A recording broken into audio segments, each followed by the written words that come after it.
कई लोग ऐसा मानते हैं कि छींक आना अपशकुन है, लेकिन वास्तव में ऐसा कुछ नहीं होता,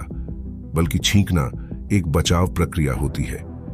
यह तब ट्रिगर होती है जब धूल या अन्य कोई कण आपके नाक के अंदर तंत्रिकाओं को उत्तेजित करते हैं, जिससे एक चैन रिएक्शन ट्रिगर होता है, जिसमें आपका शरीर इन धूल या कणों को फोर्सफुली बाहर निकालने की कोशिश करता है,